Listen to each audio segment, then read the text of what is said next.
Hello everyone, this is Amit Budua from RG Medical College, Kolkata. So welcome to my channel.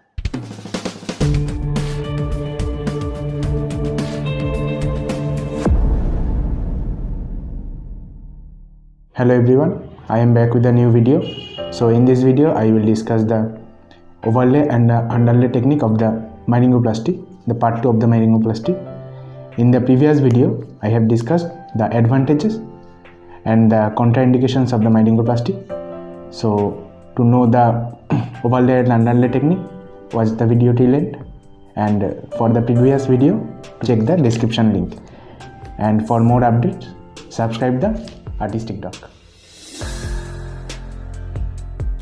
Myringoplasty part 2. First come to the position of the patient. Patient is lied in supine position with face turned to one side and the ear to be operated is up. Generally, post-oral incision is being made, but the incision may be endomeatal or endoral. Now come to the steps of underlay technique. At first, the harvesting of the graft material is done. Usually it is temporalis fascia. To know the other graft materials, see the first part of myringoplasty. See the layers of the temporal area of the scalp and see the fascia used for graft material. In the next step, the preparation of the tympanic membrane is done. Incision is made along the edge of the perforation and the ring of the epithelial is removed. Also from the inner side of the strip of the mucosal layer is removed. It also helps to give a raw surface to place the graft. The posterior superior quadrant is cleaned with care to avoid the damage of the ossicles. First, a stapes type of incision is made. Then the incision is deepened. Then the temporomeatal flap is elevated with the help of a cotton ball and entered into the middle ear going underneath the annulus. Then the antibiotic soaked gel foam is placed into the middle ear, and after that the graft is placed. The gel foam may be placed after the placing of the graft as per surgeon's convenience. Graft must be of proper size so that its edge extend under the margins of the perforations all around. Graft is placed under the handle of the malleus. The gel foam used to place in the middle ear is being completely absorbed within 3 weeks of the surgery. Finally, the ear canal is packed with the gel foam and post-operative dressing is done properly. Now come to the complications of the procedure.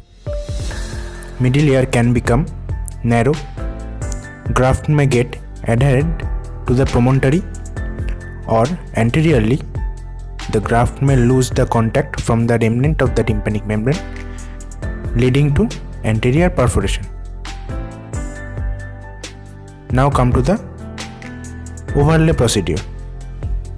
First, the temporalis fascia or the perichondrial graft is harvested as mentioned in the overlay technique. Then the incision is made all around the meatal skin of the tympanic membrane in the meatus. Then the incision is made along the edge of the perforation. After that, meatal skin is raised along with the epithelial from the outer surface of the tympanic membrane.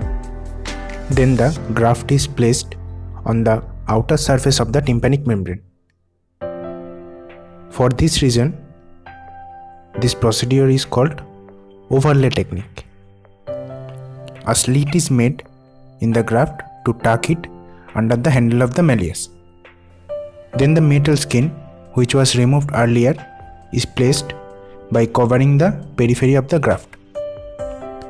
After that, the ear canal is packed with gel foam, which is antibiotic soaked. The closure of the endoral or postoral incision is done, and finally the mastoid is dressed. Now come to the complications of the overlay technique.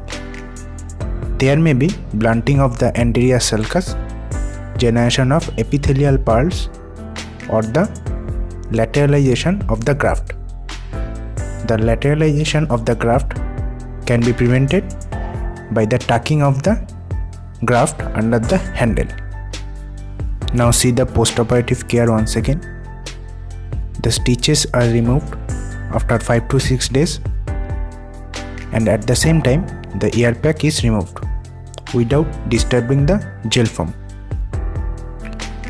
Patient is seen at 3rd and 6th week after operation. The complete epithelialization of the graft takes almost 6 to 8 weeks. Thanks a lot for your patience. Write your feedback in the comment section.